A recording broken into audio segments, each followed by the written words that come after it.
Hello everyone, this is me, it's Wolfren, and welcome again for another video in the Zorga versus YouTube channel.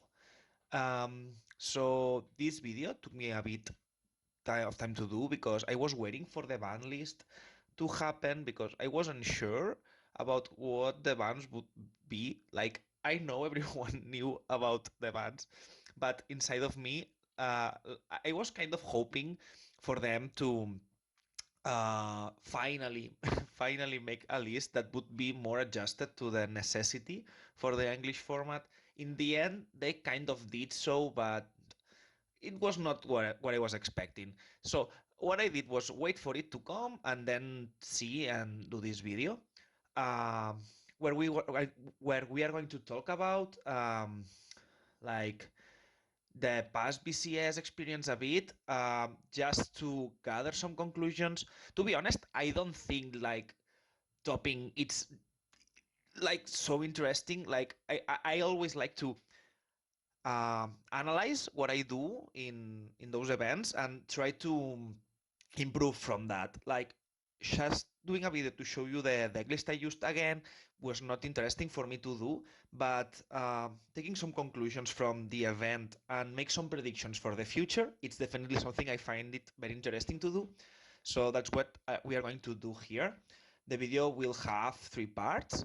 We will do this initial gathering of conclusions from the BCS Bilbao experience, what cards I think they performed well, and if there is any change to do or not. Then we will do an analysis for the meta breakdown for the BT12 BCSs. I know there is France and UK that will be in this meta, and I don't know how many others are left. But this season has been very. I don't know. I feel like it has happened so fast. I don't know. I remember the last one to be more long or something. I don't know. So, in case you are planning to bring Zorga to any of the events left, I will help you knowing what to expect uh, after the ban list has come. And then we will do a third final thing. Because you know me, I'm a person that likes to practice a lot. Like, I don't feel comfortable until I have practice everything. You know, I need to practice versus all the scenarios possible. So I will give you a list for you to practice against uh, for every of the decks that I think we should be expecting more or less for these events. All right, so let's get into it. Also, I will try this video to be a bit more short because I talk too much. I talk too much. Okay, for starters, that's the list I used in the event. It's the list I have always been using, and I just think this works perfectly. This is, for me, what we should be playing 100%. There is two question marks, though. One is for the Blitz PG versus the normal unit PG, and I think after playing a lot versus Gridon, a lot versus Jet, having practiced in two real events with the normal PG, I think the normal PG has to stay because there is too many situations where not having the actual PG to bounce makes you lose completely. And because after trying Gridon and trying Jet, I think um, those decks both are perfectly fine to be played without the Elementaria. Okay, I will give you some tips later when I show you the lists. I think we should practice against to get more experienced, and I will give you some tips. But basically, and to speak shortly now, unit PG it's always better, and there is in both cases ways to navigate the deck and the pairing by having the formal PGs. And then, as for freeze versus habitat, because I have been asked, or um, why freeze and why not habitat? Freeze it's soulless, right?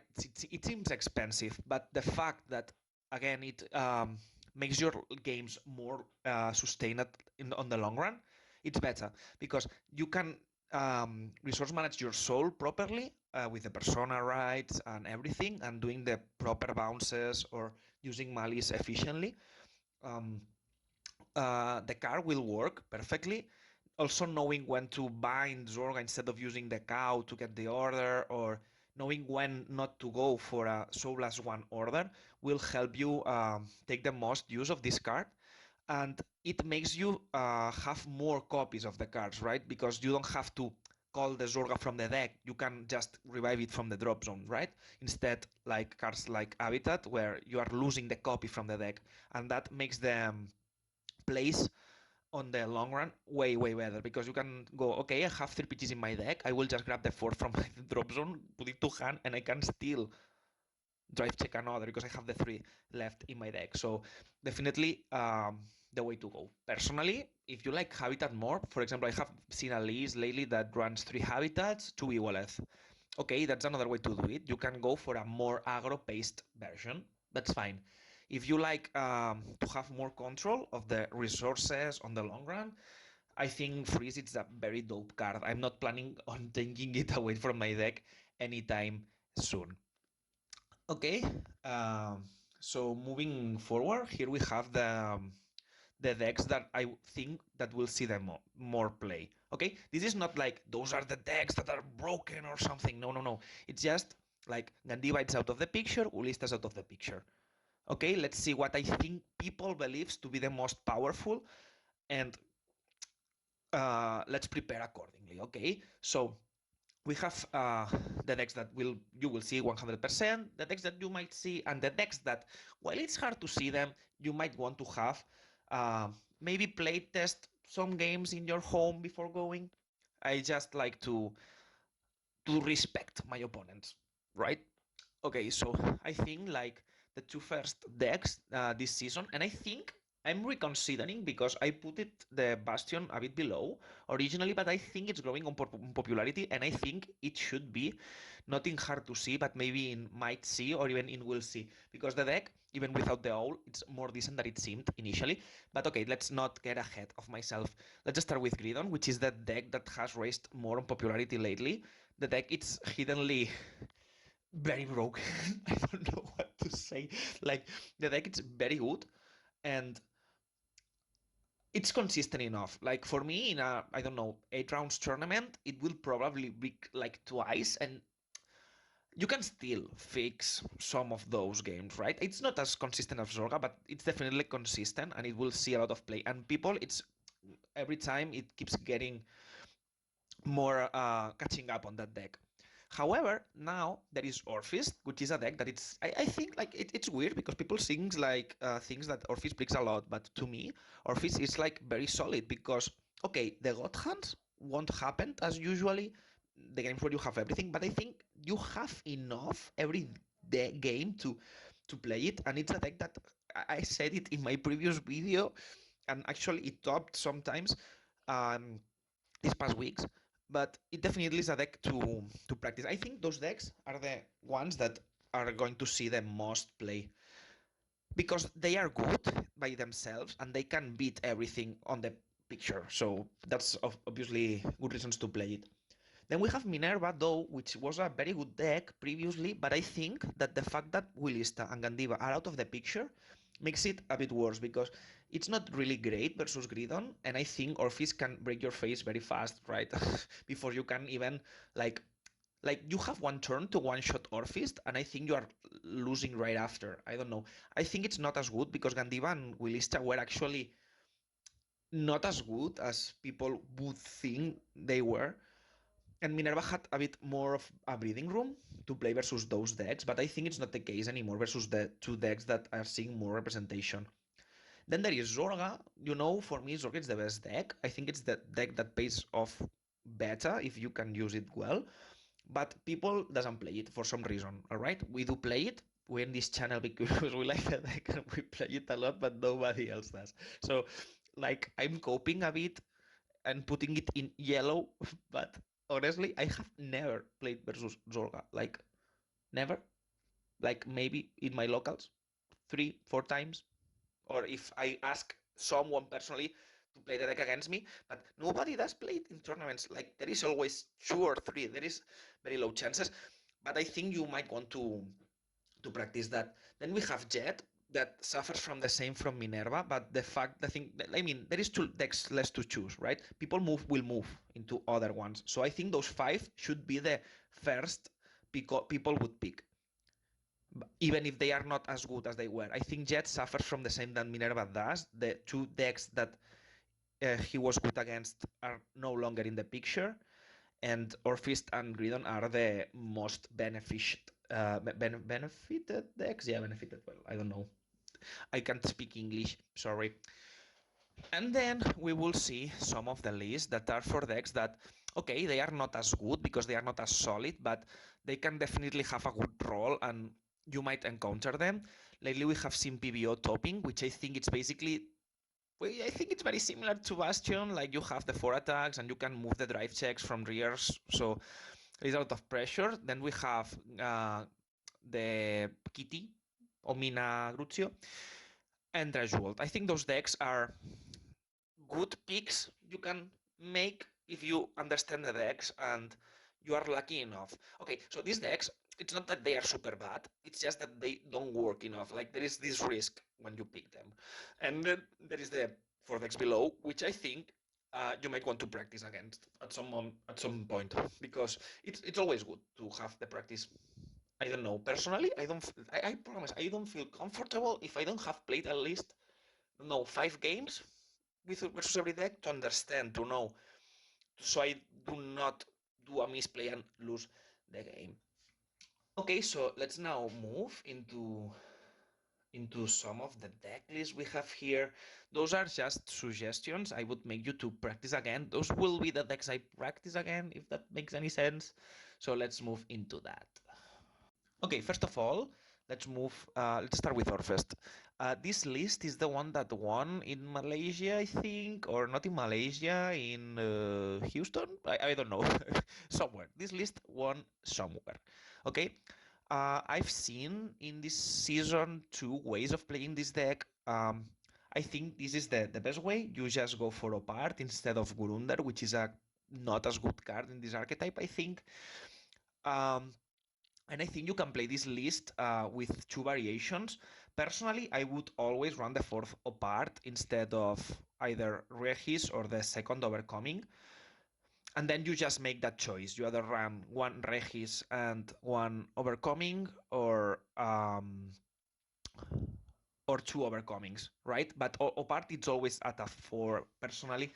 But well, that's just an example. That's what I will play against, probably with a 4 of apart, not like this. But I think it's always nice to show other opinions. If someone made it this far with 3 apart, maybe it's also fine to do that. So I thought this was a fine list to show.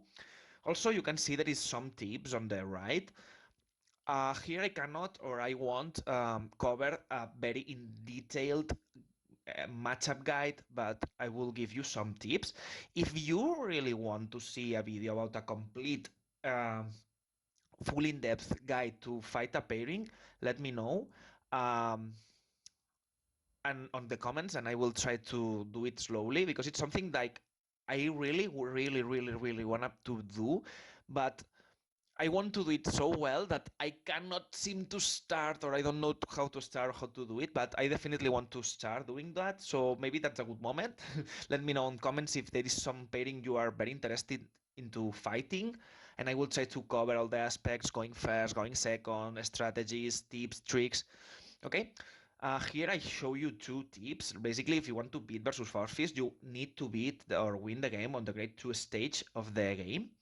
You need to expect the opponent will know this and they will try to grade to game you. So you have to play in a way you can force them to ride up first without overcommitting too many cards and losing the tempo, right? Zorga is a tempo deck. You want to beat through tempo and controlling the tempo. Zorga is the only deck that can control, in my opinion, how the tempo of the games are played, because you can do those tricks to force them to um, go into tricky situations, and being able to exploit that, it's really good. And second, but most importantly, it's that sometimes you might want to do some farming plays in between. Like if they start so fast, you might want to damage deny them to farm cards and then strike back once you are stronger, for example. There is definitely more things to take care of, but I think those are the most important tips. If you know how to control the game early, and you can make a good read on when to go for full aggro or slowing down, and you can control the pace of the game like that, you are very favorite to win on this pairing. I think Zorga is very good versus Orphist if you can do it well. Then we have Gridon. This is Romain's list. It's the list that has been more popular lately. And Gridon, it's a very complicated matchup to explain or develop. Here I leave you like a list of things you can do, but I would love to definitely extend this a bit more on another moment. To make it easy, if you can rush the deck, there is some games that they are either breaking or they cannot keep up with what you are doing if you start very fast, so they never get to play the game. If you can win like that, very easy, you deal 6 damage and win, or maybe 7 if they have rolled up already. Sadly, this is not what usually happens. Usually you get into a very complex resource management game. Um, so after you have tried to rush them and squeeze every card you could, you have to choose and play it very defensively, and or even sometimes you have to decide as soon as turn 3 that you're going to win through deck out and all your resources are invested into that. Okay, so you want to rush, but be careful because you don't want to like call 4 cards and those 4 cards get killed by attacking and then they fusion and kill the other 2. You don't want that to happen. You want to be smart. You want to use their dragons efficiently. You want to use the shadow intercept and abuse the Zorga CB1 to grind the cards, so you counter the fact that they are destroying your cards or guard restricting you. And you want to use the cow very wisely, because if you go +1 with the cow and get the other to hand, you can discard that card for PG, and then you just put a dragon in the guard zone and it's the same. So use your pluses and play it strategically to account for the value of the cards, so you don't get into a position where you cannot defend yourself because the guard restrictions. Okay, also make use of your heals, like play for the heals. Like sometimes you're at 3, he's at 3, and you just go with the mentality of, okay, I need to heal, and you will do counterintuitive plays in order to heal. The heals are so important.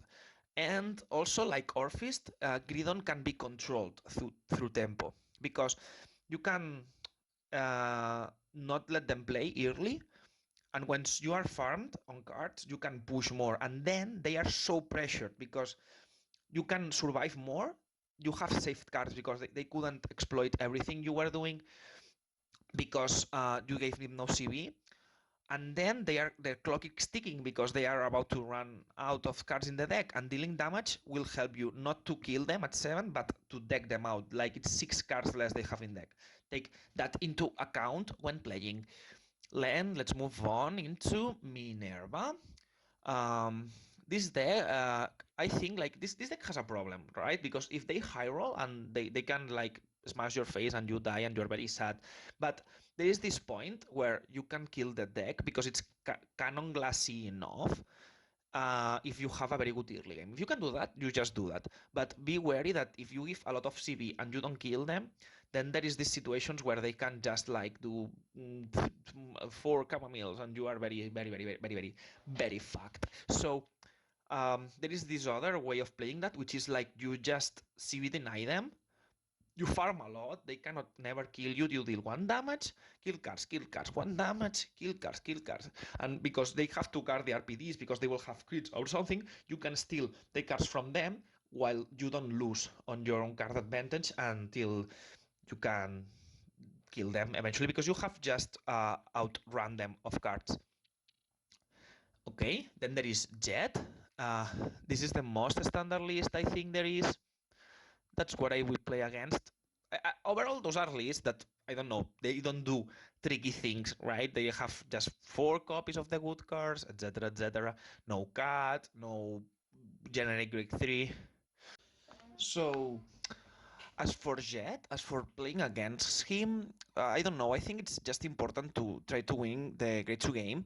If you can do that, like, I mean, it tells. If you go second, the game it's like 2,000 more times easier. The one that goes second has slightly upper hand on winning. Like the game becomes way easier than going first. However, since Swirler stays banned, like I will be very honest. Like people says that Swirler is bad. I never thought it was as good, but the fact is that you need this mid-game push that Swirler provides.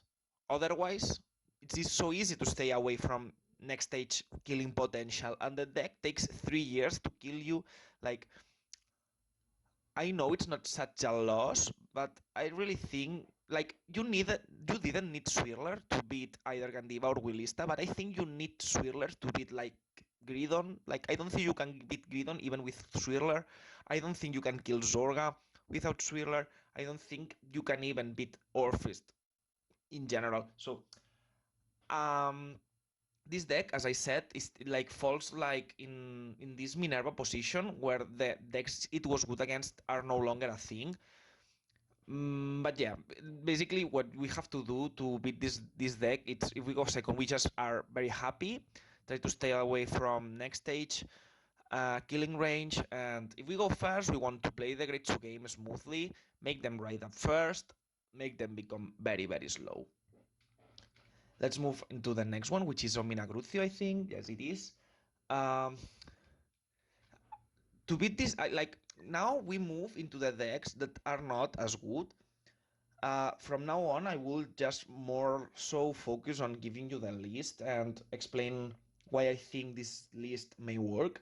But there isn't big tips. You need to beat those. I mean, you just need to play the game well, and it will be enough, I think. As for Minagrucio, let's just say that you can either see this list or you can see the one with the Orion's package of cards. They grab the order. But I think that while this version can be very if they get the card, they can be very powerful. They kill you fast. I mean, but if they don't, if they fail the aggro, they don't do that much. So don't worry too much about it. Just be wary about the restrictions the deck has on guarding.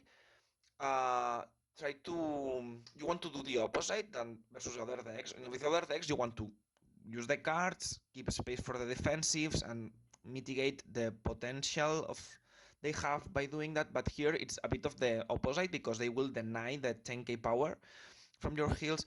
But this deck it's not like super strong. It's like 4 attacks, and they are basically gaining 10k, 15k, if you can put it like that. It's not something that you need like a master to play against. Just play smooth, play for tempo. I think Zorga got this under control pretty easy. As for PBO, I think this deck it's like the flagbook of this season. It's a deck that it's memed a lot about because it's like, oh, it's PBO, it's bad, but I don't think it's that bad. Like this list has a lot of rush out of power. Um, and it can pay off really well. Like for me, this is like Bastion, where they have this playstyle of 4 attacks, they stack drive checks, blah blah blah. But PBO gains crit, which is very good, right? You cannot really take PBO at any stage of the game. I think this is a deck we should practice against just to have it checked. I mean, we should probably win most of the times, but again, it can be really tricky, and if you don't guard properly at the right times, they suddenly can high roll in your face and kill you with the crit. So take care of that. And finally, let's move into Bastion. To be honest, I don't have a clear list for Bastion, but I have been playing versus a friend who plays this, and the deck does the job pretty well. So I think this is a good example. I know there is people that is not running Alden because you cannot pay for it smoothly. They are running Honetaria, but I haven't played versus that version myself, so while I would like to do so and try, I rather recommend something that I have played against and I have seen working. So yeah, there's that.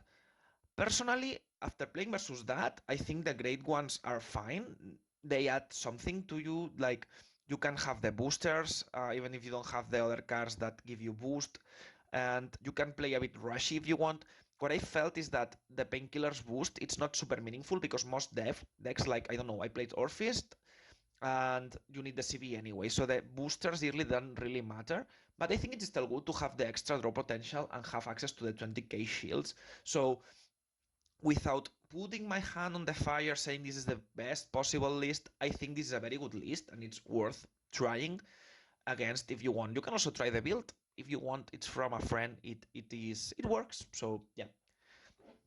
And last but not least, I will show you my gradual list. This is how I play it. The cat it's not really needed, but can be handy at some moments if you can, so you don't get damage denied. Uh, but yeah, that's basically it. Gradual is a deck that can high roll. If they go second, they are very powerful. But even then, if you do a bit of damage denying or play it smooth, you should be able to win.